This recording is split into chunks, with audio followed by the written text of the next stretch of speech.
किसी गांव में राधिका नाम की एक गरीब अनाथ लड़की रहती थी। राधिका खेत में मजदूरी का काम करती थी। इसके साथ ही राधिका का स्वभाव बहुत ही दयालु था। वो जब भी किसी को परेशान देखती तो उसकी सहायता के लिए उसके पास पहुंच जाती थी। फिर एक दिन राधिका खेत में काम कर रही थी, तभी उसे बगल वाली सड़क पर कुछ छोटे बच्चे रोते हुए दिखाई देते हैं। अरे अचानक ये बच्चे यहाँ आकर क्यों रो रहे हैं? आखिर क्या बात है? उसके बाद राधिका बच्चों के पास पहुँच जाती है। क्या हुआ? सब क्यों रो रहे हो? आखिर तुम सबको क्या हुआ है? कहाँ से आए हो तुम? दीदी, हम सब अनाथ हैं। कल तक हम सभी अनाथ आश्रम में रहते थे, लेकिन हमारे लालची मालिक ने अनाथ आश्रम किसी होटल वाले को बेच दिया। हाँ दीदी, अब हम सब बेघर होकर सड़कों पर भटक रहे हैं। कल से हमने कुछ भी नहीं खाया। उन बच्चों की लाचारी देख राधिका को बहुत दुख होता है। चिंता मत करो, मैं तुम सबको खाना खिलाऊंगी। तभी नैना और सुनैना नाम की दो बहनें वहाँ आ जाती हैं। वो दोनों भी राधिका के साथ खेत में काम किया करती थी। बच्चों की मदद करते देख वो दोनों राधिका को ताना मारने लगती हैं। अरे तू अपने लिए तो ठीक से कमा नहीं पाती और इन बच्चों को खाना खिलाने की बात कर रही है।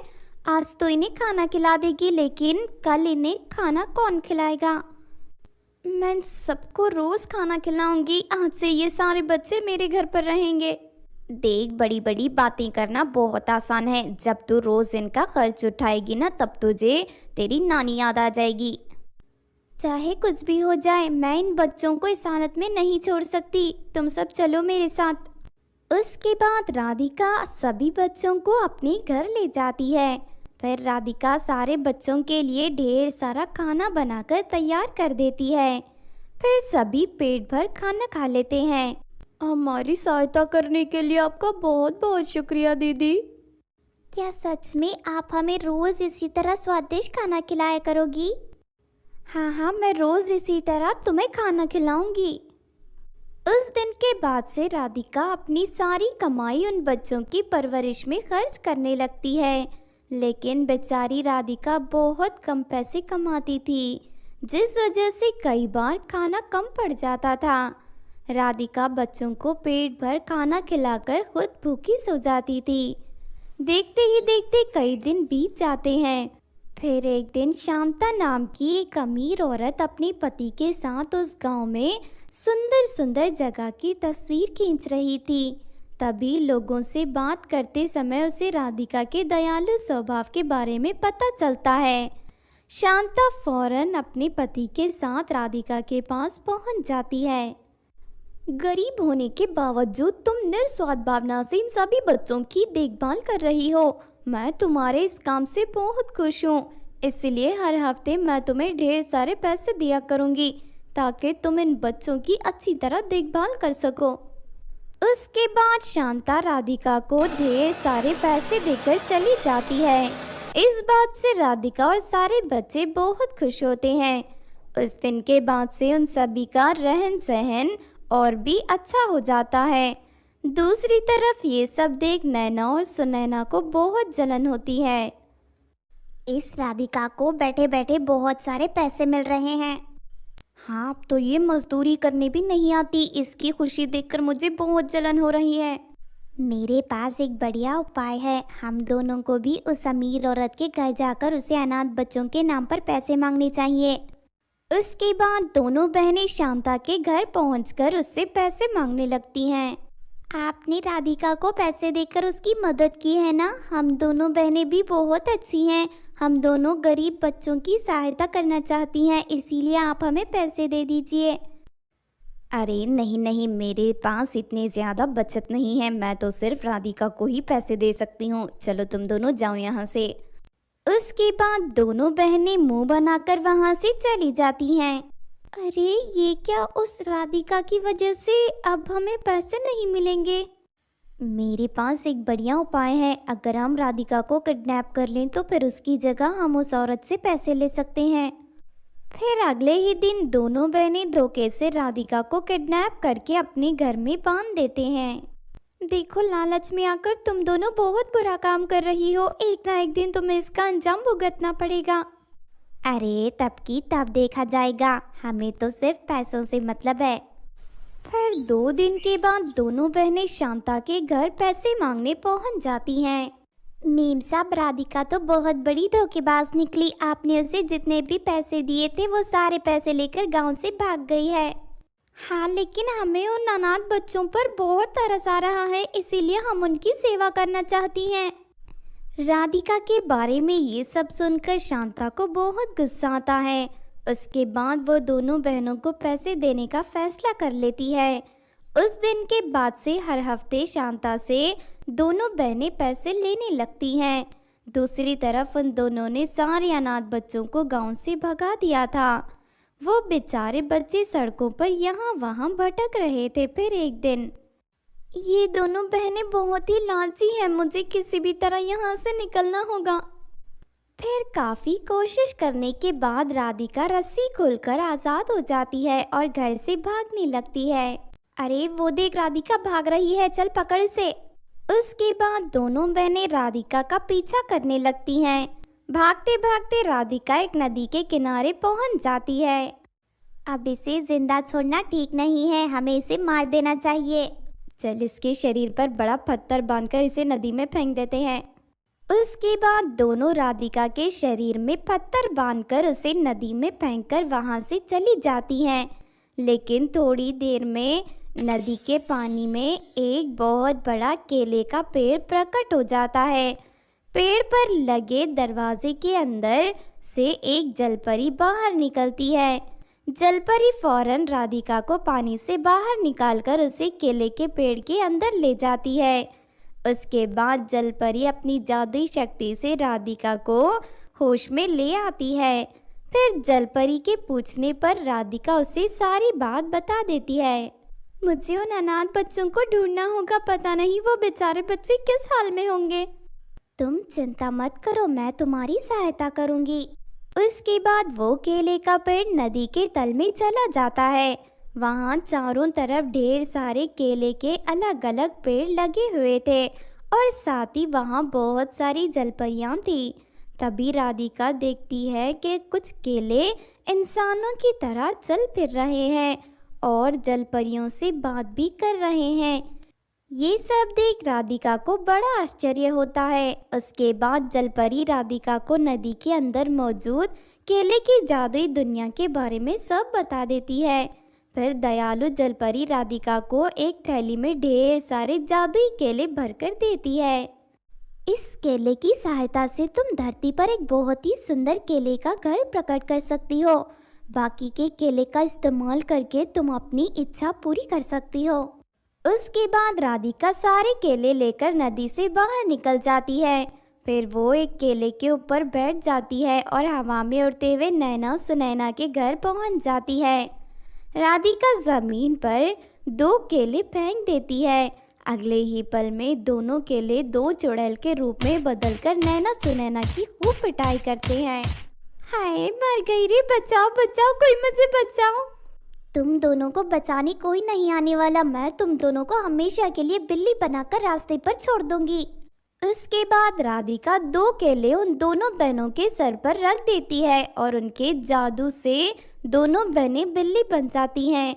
उसके बाद वो अपने उड़ने वाले जादुई केले पर सवार होकर बच्चों को ढूंढने लगती है। कुछ ही देर में उसे वो सारे बच्चे फुटपाथ पर बैठे हुए दिखाई देते हैं। फिर राधिका सभी बच्चों को गांव ले जाती है और एक केला जमीन पर रखकर उस केले के घर के रूप में बदल देती है। उस दिन के बाद से वो जादुई केले के घर राधिका और सभी बच्चों को उनकी ज़रूरत की सारी चीज़ें देने लगता है। इस तरह सब कुछ ठीक हो जाता है और राधिका सभी बच्चों के साथ खुशी से अपना जीवन जीने लगती है। किसी गांव में नेहा अपने चाचा चाची और उनकी बेटी सुमन के साथ रहती थी। कुछ ही महीनों पहले कोरोना के कारण नेहा के माता पिता की मौत हो गई थी। नेहा दिखने में बहुत ही सांवली और मोटी थी, लेकिन दिल की बहुत अच्छी थी। मोटी होने के बावजूद भी वो आलस नहीं करती थी और घर के सारे काम नेहा खुद ही करती थी।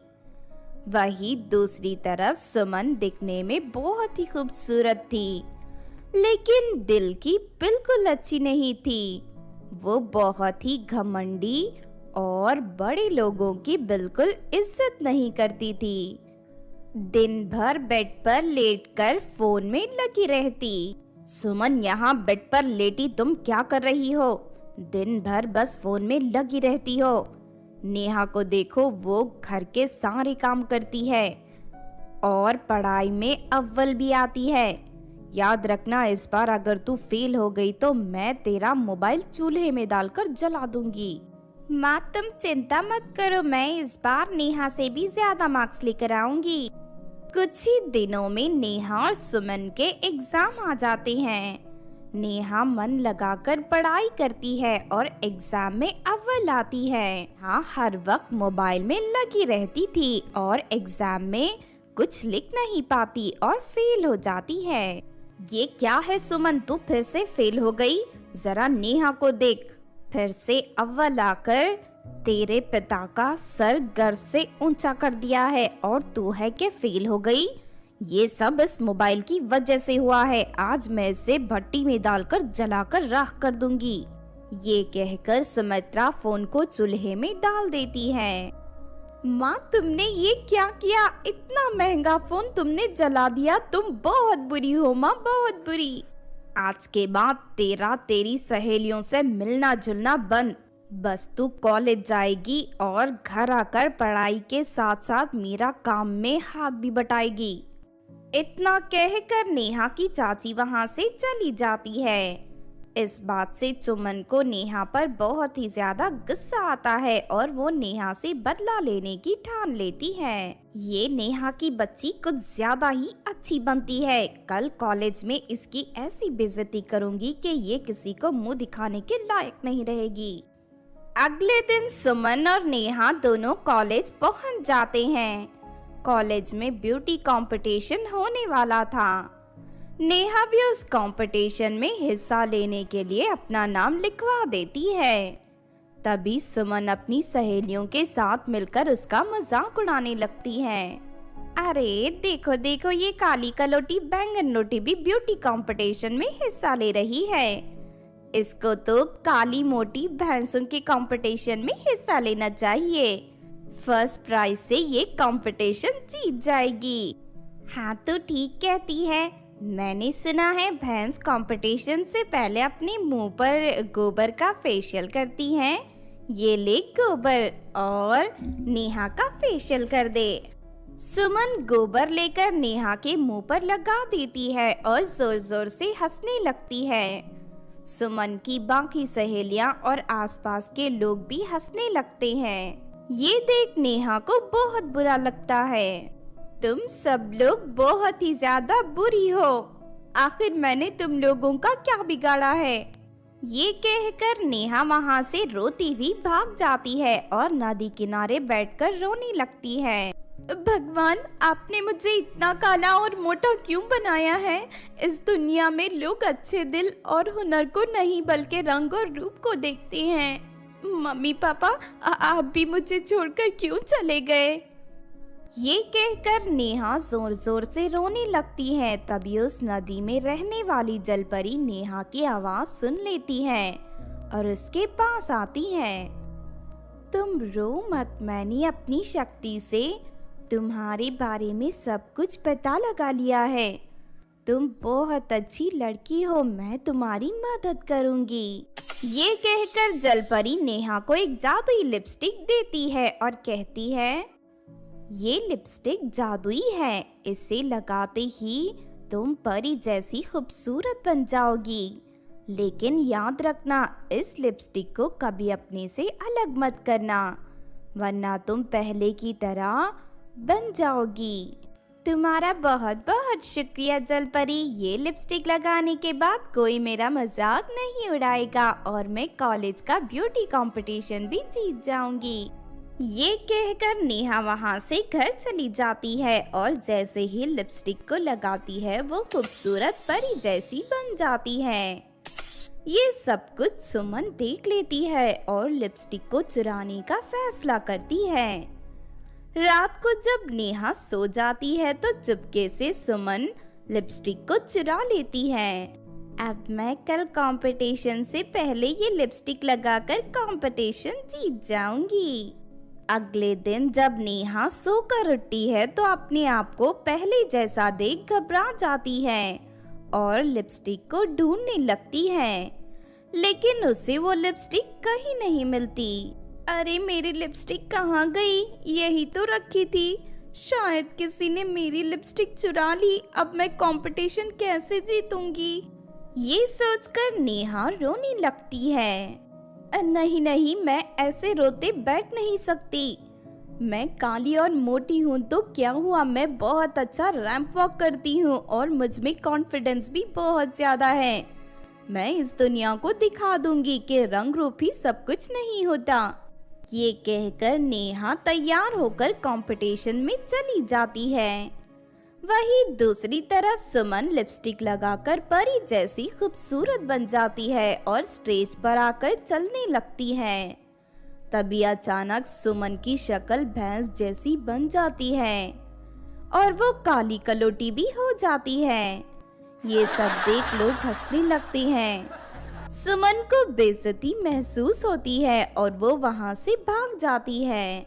अरे ये सब क्या हो गया? शायद मैंने नेहा की लिपस्टिक चुराई, इसीलिए मेरे साथ ऐसा हुआ। मुझे नेहा की लिपस्टिक नहीं चुरानी चाहिए थी। हे लिपस्टिक, मुझे माफ कर दो और पहले की जैसा बना दो।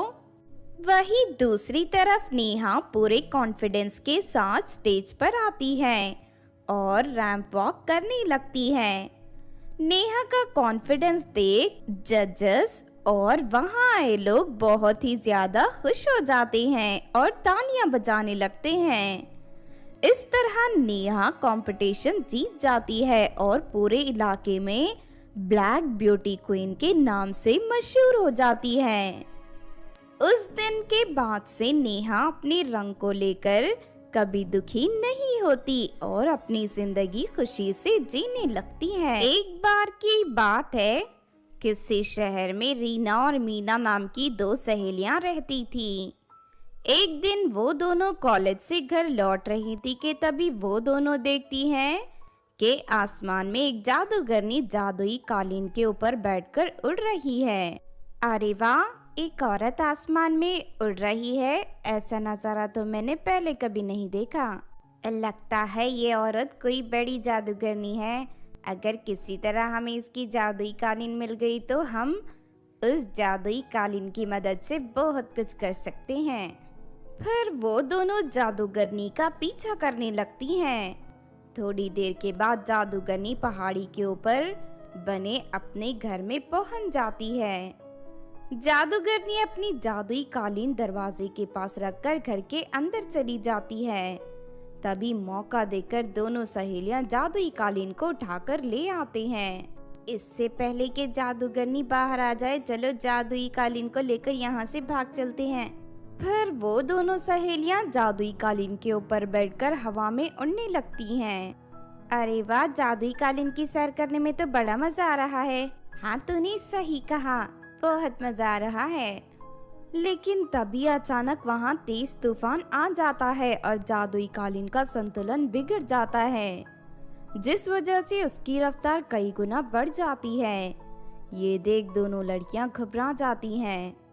दोनों जादुई कालीन को रोकने की बहुत कोशिश करती हैं, लेकिन जादुई कालीन नहीं रुकती। अरे ये क्या हो रहा है? जादुई कालीन तो रुकने का नाम ही नहीं ले रही। थोड़ी देर के बाद जादुई कालीन उन दोनों को दूर एक जंगल में ले जाकर जमीन पर पटक देती है। अरे मर गई रे, मेरी कमर टूट गई। फिर अगले ही पल जादुई कालीन हवा में उड़कर वहां से चली जाती है। उसके बाद वो दोनों सहेलियां जंगल से बाहर निकलने का रास्ता ढूंढने लगती हैं, लेकिन तभी उन्हें अपने सामने चमकदार रास्ता दिखाई देता है। वो रास्ता सोने और चांदी को मिलाकर बना हुआ था। ये देख मीना खुश हो जाती है। अरे वाह, ये तो कमाल हो गया। जादुई कालीन हमें बिल्कुल सही जगह लेकर आई है। ये रास्ता पूरी तरह सोने और चांदी से बना है। मुझे पूरा यकीन है अगर हम इस रास्ते पर चले तो हमें ढेर सारी दौलत मिल सकती है। नहीं नहीं, मुझे कोई दौलत नहीं चाहिए। मेरी माँ ने मुझे हमेशा सिखाया है कि हमें मुफ्त में मिली दौलत को कभी हाथ नहीं लगाना चाहिए। तेरी माँ एक नंबर की बेवकूफ़ है और अपने बेकार के ज्ञान की वजह से वो तुझे भी अपने साथ साथ बेवकूफ़ बना रही है। मुझे तो ढेर सारी दौलत चाहिए, इसीलिए मैं इस रास्ते पर जा रही हूँ। ठीक है, मैं तुम्हारा इंतज़ार करूँगी, तुम जाकर आओ। उसके बाद मीना रास्ते पर चलना शुरू कर देती है। थोड़ी दूर जाने पर उसे बहुत सारे जानवर दिखाई देते हैं। वो सभी जानवर पूरी तरह सोने से बने हुए थे। ये जंगल तो सच में बहुत ही कमाल का है, यहाँ की हर चीज अनोखी है। तभी मीना के पास एक औरत आती है। सुनो लड़की, हमारे महल में एक रानी की जरूरत है, क्या तुम हमारी रानी बनोगी? क्या कहा, रानी? क्या सच में तुम मुझे अपनी रानी बनाओगी? हाँ हाँ, क्यों नहीं, इसीलिए तो मैं तुम्हारे पास आई हूँ, चलो मेरे साथ। उसके बाद औरत मीना को बड़े से महल में ले जाती है। उस महल की सुंदरता देख मीना की आंखें फटी की फटी रह जाती हैं। अरे बाप रे बाप, ये महल तो बहुत ही खूबसूरत है। ऐसा महल तो मैंने सिर्फ फिल्मों में देखा है। तभी वहाँ 3 औरतें आ जाती हैं। तीनों मीना को एक सुंदर ड्रेस पहनाकर रानी की तरह तैयार कर देती हैं। उसके बाद एक औरत मीना के सर पर हीरों से जड़ा बड़ा ताज रख देती है। आज से आप हमारी रानी हैं और इस महल पर सिर्फ आपकी हुकूमत चलेगी। मुझे लगता है आप काफी थक चुकी हैं, कहिए आप क्या खाना पसंद करोगी? हमारे पास एक से बढ़कर एक स्वादिष्ट खाना है। उसके बाद कुछ औरतें वहाँ ढेर सारा स्वादिष्ट खाना लाकर रख देती हैं। अपनी खातिरदारी देख मीना बहुत खुश होती है। अरे वाह, ये तो कमाल हो गया, एक ही झटके में मेरी पूरी जिंदगी बदल गई। अच्छा हुआ वो रीना की बच्ची मेरे साथ नहीं आई, अब मैं जिंदगी भर रानी बनकर ऐश करूंगी। इस तरह मीना रानी बनकर महल में हुक्म चलाती है। लेकिन शाम होते ही महल में 2 खतरनाक चुड़ैल आ जाती हैं। हमें बहुत भूख लगी है, क्या तुम लोगों ने हमारे खाने का इंतजाम किया? हाँ हाँ चुड़ैल जी, ये देखिए आज हम आपके लिए कितनी खूबसूरत लड़की लेकर आई हैं। इसका मुलायम मांस और गर्म खून पीकर आप दोनों को बहुत मजा आएगा। उस औरत की बातें सुनकर मीना के हाथ पैर ठंडे पड़ जाते हैं। अरे ये सब क्या हो रहा है? ये हमारी चाल थी। हम इसी तरह इस जंगल में आने वाले लोगों को बेवकूफ़ बनाकर यहाँ ले आते हैं और इन चुड़ैलों के हवाले कर देते हैं ताकि ये चुड़ैल हमें कोई नुकसान ना पहुंचा सके। सच में तुम सभी औरतें बहुत ही बड़ी धोखेबाज हो। हे भगवान, काश मैंने अपनी सहेली रीना की बात मान ली होती। तभी दोनों चुड़ैलें मीना को पकड़ लेती हैं। मीना अपने आप को छुड़वाने की बहुत कोशिश करती है। तभी दोनों चुड़ैलें तलवार से मीना के दोनों हाथों को काटकर जमीन पर गिरा देते हैं। उसके बाद वो दोनों चुड़ैलें मीना के कटे हुए हाथों को उठाकर खाने लगते हैं। तभी मीना अपने पूरी ताकत से वहां से भाग खड़ी होती है। महल की औरतें मीना को पकड़ने की बहुत कोशिश करती हैं, लेकिन मीना उनके हाथ नहीं आती। फिर थोड़ी देर के बाद मीना सोने चांदी के रास्ते के दूसरे सिरे पर पहुंच जाती है। तभी उसे अपने सामने रीना दिखाई देती है। अरे मीना, ये क्या हो गया? तेरे दोनों हाथ कैसे कट गए? मेरे लालच की वजह से मेरा ये हाल हो गया है। काश मैंने तेरी बात मान ली होती, लेकिन अब मुझे मेरा सबक मिल गया है। मैं जिंदगी में दोबारा कभी लालच नहीं करूंगी। उसके बाद वो दोनों सहेलियां किसी तरह जंगल से बाहर निकलने का रास्ता ढूंढ लेती हैं और अपने घर पहुंच जाती हैं। उस दिन के बाद से मीना पूरी तरह सुधर जाती है और खुशी से अपनी जिंदगी जीने लगती है। तो आपने देखा दोस्तों, सोने और चांदी के रास्ते की कहानी। इस कहानी से हमें ये सीख मिलती है कि हमें कभी भी लालच में पड़कर कोई कदम नहीं उठाना चाहिए, वरना इसका अंजाम बहुत बुरा हो सकता है। अगर ये कहानी आपको अच्छी लगी हो तो ज़रूर लाइक करें और हमारे चैनल को सब्सक्राइब भी कर लें। और हाँ दोस्तों, हमें कमेंट करके ज़रूर बताना कि आपको कहानी कैसी लगी। एक बार की बात है, किसी गांव में प्रियंका नाम की लड़की अपने पिता के साथ रहती थी। प्रियंका के पिता टैक्सी ड्राइवर थे। वो हमेशा अपनी सारी कमाई प्रियंका की परवरिश में खर्च कर देते। लेकिन फिर एक दिन अचानक सड़क की एक बड़ी दुर्घटना में उनकी मौत हो जाती है। अपने पिता की मौत से प्रियंका को बहुत धक्का लगता है और वो कई दिनों तक दुखी रहती है। फिर आखिरकार किसी तरह अपने आप को संभालकर प्रियंका अपनी जिंदगी जीना शुरू करती है। लेकिन दूसरी तरफ धीरे धीरे प्रियंका के सारे पैसे खत्म होने लगते हैं और उसके खाने पीने की भी लाले पड़ जाते हैं। फिर एक दिन प्रियंका अपने कॉलेज में पढ़ाई कर रही थी कि तभी कॉलेज की प्रिंसिपल क्लासरूम में आ जाती है। देखो प्रियंका, तुमने कई दिनों से कॉलेज की फीस नहीं भरी है, इसीलिए अब मैं तुम्हें क्लास में नहीं बैठाऊंगी। मैडम, मेरे पिता की मौत हो चुकी है, जिस वजह से मेरे पास कॉलेज की फीस भरने के लिए बिल्कुल पैसे नहीं हैं।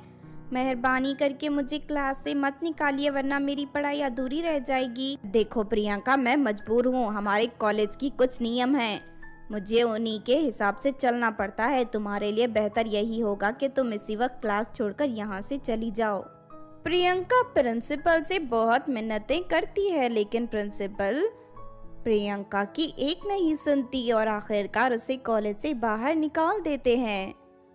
दूसरी तरफ प्रियंका एक किराए के घर में रहती थी। किराया ना दे पाने के कारण मकान मालिक भी प्रियंका को घर से बाहर निकाल देता है। उसके बाद प्रियंका मदद के लिए अपने चाचा चाची के घर पहुंच जाती है। प्रियंका के चाचा उसे अपने घर में रख लेते हैं, लेकिन प्रियंका की चाची उसे बिल्कुल पसंद नहीं करती थी। फिर एक रात, अरे तुम्हारा दिमाग खराब हो गया है क्या? तुमने उस भिखारन को हमारे घर पर क्यों रखा है? मैं उससे बैठाकर नहीं खिला सकती। अरे भाग्यवान, ऐसी बातें मत करो, बेचारी प्रियंका का इस दुनिया में कोई नहीं है। अगर बुरे वक्त में हम उसका साथ नहीं देंगे तो वो कहाँ जाएगी? अरे वो कहीं भी जाकर मरे, हमें उससे क्या लेना देना। मेरी बात कान खोलकर सुन लो, अगर तुमने उससे घर से बाहर नहीं निकाला तो मैं हमेशा के लिए घर छोड़कर अपने मायके चली जाऊंगी। फिर जिंदगी भर तुम मेरी सूरत देखने के लिए तरस जाओगे, समझ गए ना? अपनी चाची की कड़वी बातें सुनकर प्रियंका को बहुत दुख होता है और वो उन्हें बिना बताए घर छोड़कर चली जाती है। इस तरह प्रियंका से उसका हर सहारा छिन जाता है। वो पूरी तरह लाचार हो जाती है। अब मैं क्या करूं? मेरे पास ना ही रहने के लिए घर है और ना ही पेट भर खाने के लिए खाना। उसके बाद प्रियंका अपने दिन सड़क पर बिताने लगती है। पहले तो प्रियंका कई दिनों तक भूखी थी, लेकिन फिर भूख बर्दाश्त ना हो पाने के कारण वो लोगों से भीख मांगना शुरू कर देती है। फिर एक दिन प्रियंका देखती है कि कुछ लड़कियां रेस्टोरेंट में बैठकर खाना खा रही हैं। प्रियंका से भूख बर्दाश्त नहीं हो रही थी, इसीलिए वो उन लड़कियों से खाना मांगने उनके पास पहुंच जाती है। मुझे भूख लगी है, मेहरबानी करके मुझे खाना खिला दीजिए थोड़ा सा। प्रियंका की हालत पर तरस खाने के बजाय वो सभी लड़कियां उसका मजाक उड़ाने लगती हैं। देख, मैं तुझे पेट भर खाना खिलाऊंगी, लेकिन उसके लिए तुझे हमें डांस करके दिखाना होगा। उस लड़की की बातें सुनकर प्रियंका फौरन वहां नाचने लगती है। तभी एक लड़की प्रियंका के पैर के नीचे केले का छिलका फेंक देती है, जिस वजह से प्रियंका धड़ाम से जमीन पर गिरकर घायल हो जाती है। अरे तू तो जमीन पर गिर गई, तुझे डांस करना बिल्कुल नहीं आता। अब मैं तुझे खाने के लिए कुछ नहीं दूंगी, चल भाग यहाँ से। नहीं नहीं, ऐसा मत कहो, हमें इस बेचारी लड़की को खाना देना चाहिए। इतना कहकर वो लड़की ब्रेड का एक टुकड़ा सामने सड़क पर फेंक देती है। जाओ जल्दी से उसे उठाकर खा लो, वरना गली का कोई कुत्ता उसे ले जाएगा। अपनी गरीबी का मजाक उड़ते देख प्रियंका को बहुत दुख होता है और वो फूट फूट कर रोने लगती है। बस बहुत हो गया, अब मुझे इस मतलबी दुनिया में नहीं रहना। मैं अभी आत्महत्या करके अपना जीवन अंत कर दूंगी। इतना कहकर प्रियंका दौड़ती हुई रेलवे की पटरी पर पहुंच जाती है। थोड़ी ही देर में वहाँ एक ट्रेन आ जाती है, लेकिन तभी अचानक सुमन नाम की एक परी प्रियंका का हाथ पकड़कर उसे पटरी से खींच लेती है। अरे ये तुम क्या कर रही थी? आत्महत्या करना महापाप होता है। आत्महत्या से किसी भी समस्या का समाधान नहीं होता। प्रियंका परी को अपनी हालतों के बारे में सब कुछ बताकर रोने लगती है। तुम चिंता मत करो, मैं सब कुछ ठीक कर दूंगी।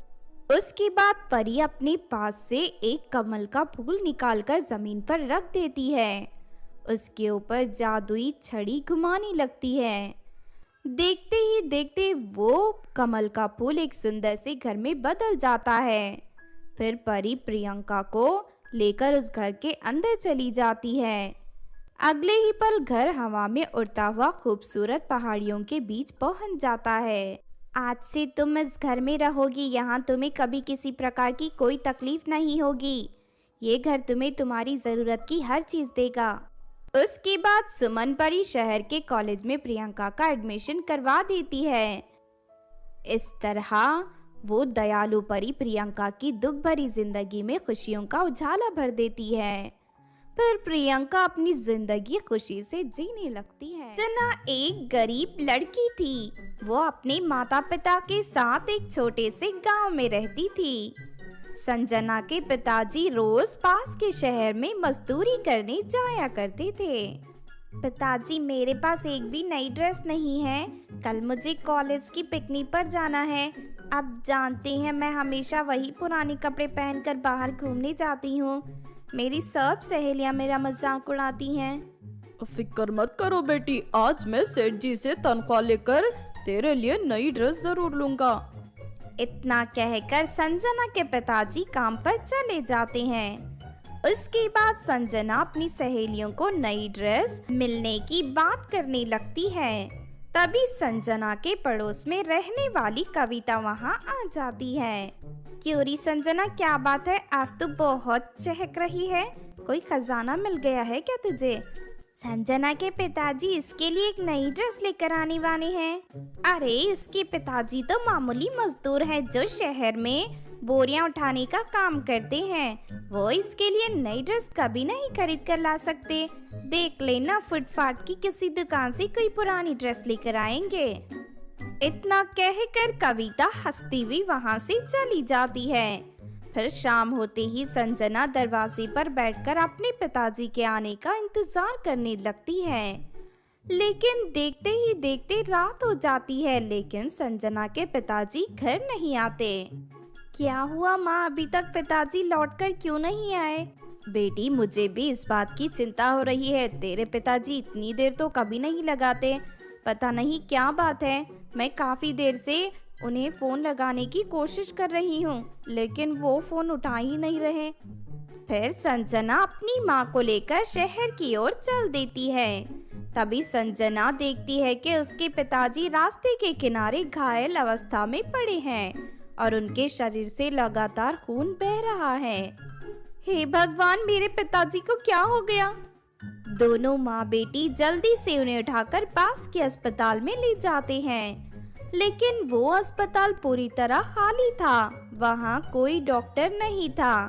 तभी संजना वहाँ बैठे चौकीदार से पूछती है, अंकल जी, ये अस्पताल खाली क्यों है और यहाँ के डॉक्टर कहाँ चले गए? बेटी, ये अस्पताल बंद हो चुका है, इसीलिए अब यहाँ कोई नहीं आता। अरे नहीं, अब मैं क्या करूँ? मेरे पिताजी तो बुरी तरह घायल हैं। जल्द से जल्द इनका इलाज करवाना होगा। बेटी, तुम अपने पिताजी को शहर के अस्पताल में ले जाओ, वहाँ इनका अच्छी तरह इलाज हो जाएगा। लेकिन शहर तक जाने के लिए संजना और उसकी माँ के पास कोई साधन नहीं था। तभी कविता अपनी नई कार लेकर वहाँ गुजरती है। कविता को देख संजना उसे आवाज देकर रोक लेती है। देखो कविता, मेरे पिताजी बुरी तरह घायल हो गए हैं। प्लीज तुम मैंने अपनी कार से शहर के अस्पताल ले चलो। तभी कार में बैठी कविता की माँ कहती है, नहीं नहीं, हमने ये कार आज ही खरीदी है। तुम्हारे पिताजी के खून से हमारी कार खराब हो जाएगी। तुम किसी और को ढूंढ लो। बहन जी, ऐसी बातें मत करिए। अगर जल्दी से मेरे पति का इलाज नहीं हुआ तो इनकी मौत हो जाएगी।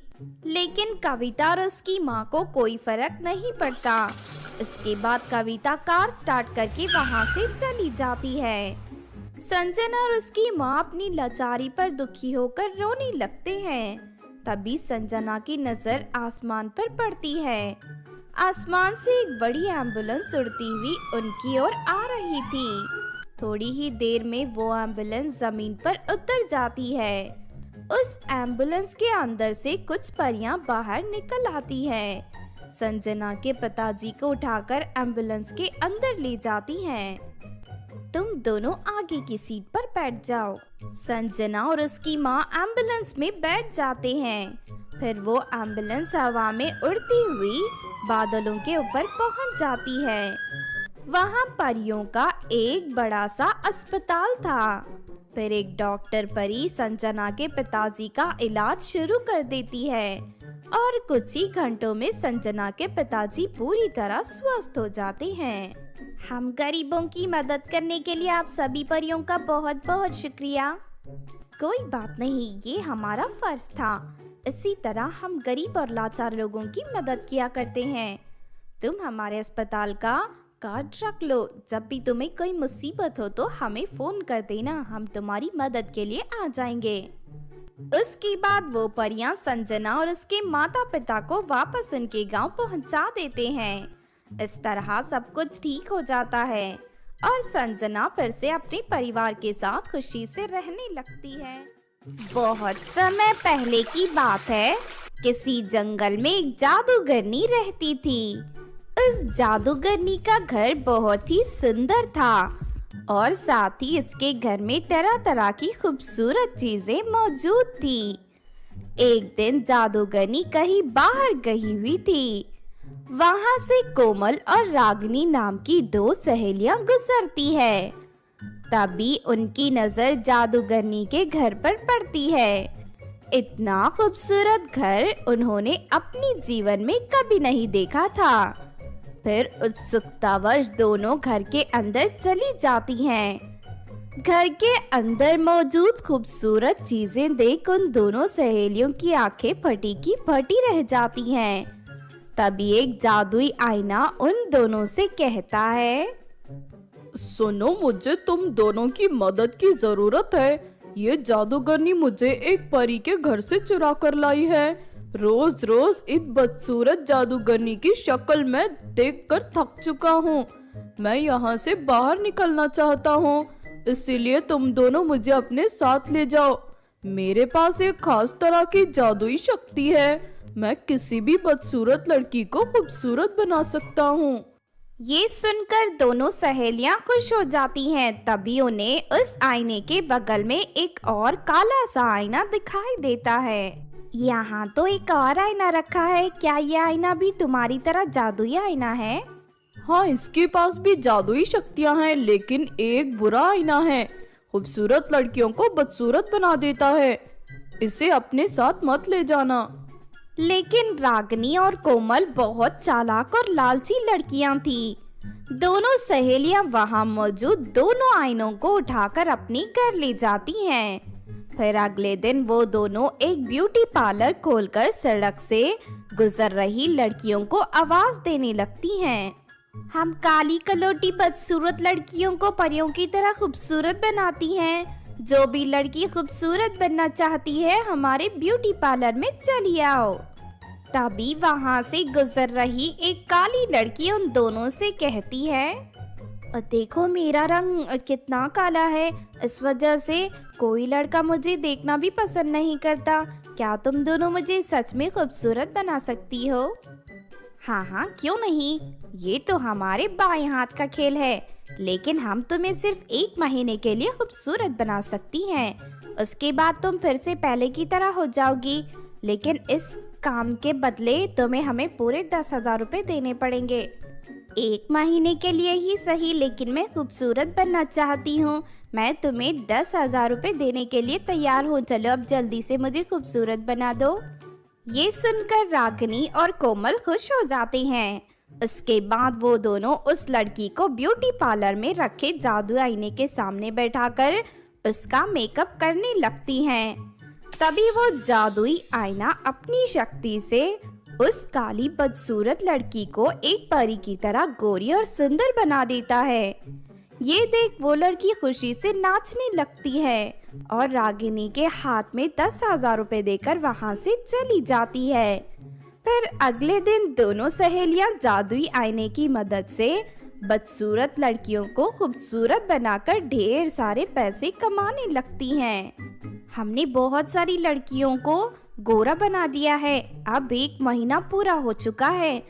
चल अब दूसरे जादुई आईने की मदद से सभी लड़कियों को काला बना देते हैं ताकि वो लड़कियां फिर से गोरी बनने के लिए हमारे पास आकर हमें पैसे दें।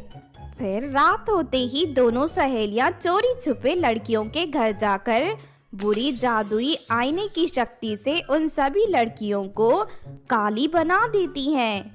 अगले दिन वो सभी लड़कियां अपने आप को काली देख फिर से मायूस हो जाती हैं और दोबारा गोरी बनने के लिए रागिनी और कोमल के पास जाती हैं। इस तरह वो दोनों चालाक सहेलियां भोली भाली मासूम लड़कियों को बेवकूफ बनाकर उनसे पैसे लूट रही थी। इस तरह देखते ही देखते कई महीने बीत जाते हैं। फिर एक रात जब दोनों सहेलियां एक लड़की के घर में घुसकर बुरे आईने की मदद से उसे काली बना रही थी, तभी खिड़की के पास से अंजलि नाम की एक लड़की ये सब देख लेती है। अच्छा, तो ये दोनों इस तरह सभी लड़कियों को बेवकूफ बनाकर उन्हें लूट रही हैं। मुझे इन दोनों का भांडा फोड़ना ही पड़ेगा। फिर अगले दिन अंजलि सभी लड़कियों को लेकर कोमल और रागिनी के पार्लर में पहुंच जाती है। तुम दोनों की असलियत हमें पता चल गई है। तुमने हमें बेवकूफ बनाकर बहुत पैसे कमाए हैं ना, लेकिन अब तुम दोनों नहीं बचोगी। उसके बाद अंजलि पार्लर में रखे दोनों जादुई आईने को तोड़ देती हैं। उस आईने के टूटते ही रागिनी और कोमल ने जितने पैसे कमाए थे वो सारे पैसे गायब हो जाते हैं। उसके बाद वहां मौजूद सभी लड़कियां उन दोनों की खूब पिटाई करती हैं। इस तरह उन दोनों लालची सहेलियों को उनके बुरे कर्मों का फल मिल जाता है और वो दोनों फिर से गरीब बन जाती हैं।